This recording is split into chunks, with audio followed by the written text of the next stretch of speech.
ডালটা খাই। যেমন আবার মাছের মাথা দিয়ে মুগের ডালও যখন আমি বানাই তখন আমি মাথা খাই না, তবে মুগের ডালটা খাই। এই দেখো এদিকে মাছটা আমি ভেজে নিয়েছি, একটু ইলিশ মাছের তেলও রেখেছি। আর এদিকে কচুর তরকারি আমার রেডি হয়ে গেছে। চলো এটাকে নামিয়ে নিই। এইবার একটু গ্যাসটাকে আস্তে দিয়ে কিছুক্ষণ 5 মিনিট এটাকে এইভাবেই ছেড়ে দিয়ে তারপরে আমি এটাকে নামিয়ে নেব। একটু পরে আমি আবার আসছি। এই যে একটা রান্না হয়ে গেল, আরেকটা রান্না আমি তোড়জোড় শুরু করে নিলাম। তো আমি দুটো রান্না করে রাখছি কারণ এটা পরের দিনও আমাদের হয়ে যাবে।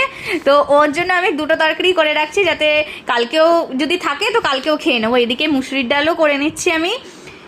চটপট করে রান্নাটা করিনি, তারপরে তোমাদের সামনে নিয়ে আসছি কি কি রান্না করলাম। এই দেখো আজকে দেখো ডিম সেদ্ধ করেছি, এটা আমার মিলির জন্য।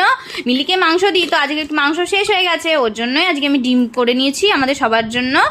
আর এই যে মুসুরির ডাল তো তোমাদের তখন দেখালাম, ডাল করেছি, ডিমের ঝোল করেছি, এদিকে একটু কাঁকরোলও ভেজে নিয়ে